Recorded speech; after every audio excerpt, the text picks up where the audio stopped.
Okay, so if you've ever been under the hood of your car, staring at a part that's just given up, and then you look at your wallet, you know the feeling. You gotta fix it, but you really don't want to drain your bank account. And that's where this huge name in budget parts comes in, SKP. But the real question is, are they any good? Well, today, that's exactly what we're going to find out. So here's our game plan for this little investigation. We're going to start with that classic budget parts dilemma we all face. Then, we'll put SKP itself right under the microscope.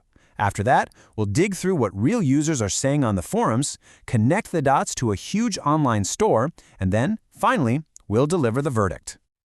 All right, first things first, let's talk about the very problem that brings us all here, something every single car owner has bumped into at some point.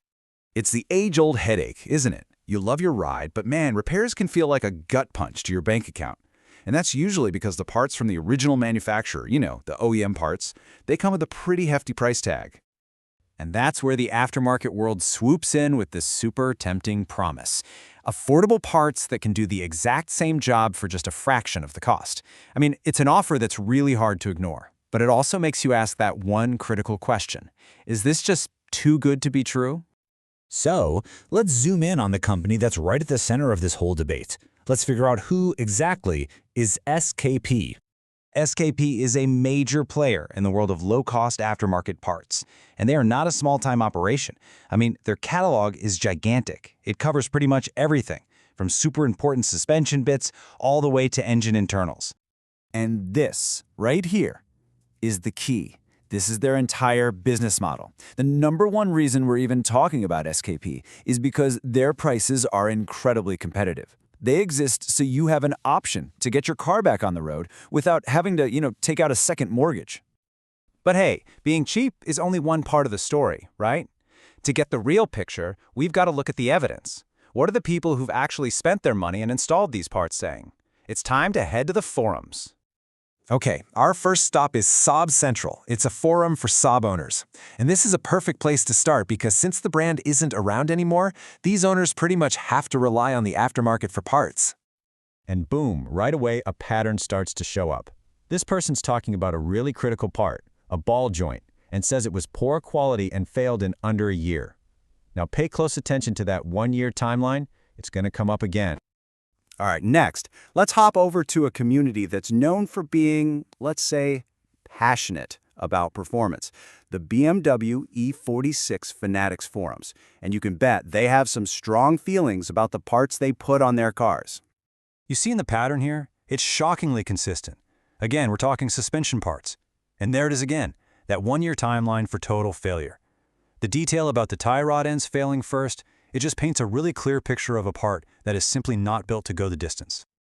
And look, this isn't just a thing for older European cars. For our last piece of forum evidence, we're checking out a community for a super popular modern SUV. This shows that this experience is happening across the board. Now, this comment adds a whole other layer to the problem. It's not just about how long the parts last, it's about the quality you get right out of the box. This person saw major differences and had problems during the install itself. That's a huge red flag that the manufacturing just isn't up to snuff. Now, you can't really have a conversation about budget parts without talking about where people actually buy them. And for tons of DIY folks, that means one place, the massive online marketplace, Rock Auto. What's really interesting is how people feel about Rock Auto. It's totally mixed. On the one hand, people love the experience. The shipping is fast, and it's so easy to find what you need. But on the flip side, there's this growing worry about a drop in quality, with a lot of people feeling like the site is selling some really, really bad products. And this comment just hits the nail on the head. Like this one wise forum user pointed out, Rock Auto is just the marketplace. It gives you a ton of choice, but that means all the responsibility to do the research falls right on your shoulders. The website itself doesn't guarantee the quality of every brand it sells. So after looking at the company, hearing from real people, and talking about the marketplace, what's the final word? Let's pull all this evidence together and get a verdict on the real cost of trying to save a buck. The author of the source article we looked at, Paul Hadley, just says it perfectly. The main idea here is that when you cut corners to save a little cash today, it can seriously backfire, leading to way bigger bills down the road when that cheap part gives out. Whatever you saved initially gets completely erased by having to do the job all over again. So it all really boils down to these 3 key things. First, put quality first. Always pick reliability over saving a few bucks right now. Second, think about the true cost. You have to factor in the potential cost of replacing that part again, not to mention your time and labor. And third, choose your brand wisely. Do your homework on the brands before you even think about clicking Add to Cart. In the end, it leaves us with this one simple question you've got to ask yourself the next time you're shopping for parts. Is saving a couple of bucks today really worth the risk you're taking on the road tomorrow? Because it's not just about the money. It's about your time, your frustration, and, most importantly, your safety. Thanks for tuning in.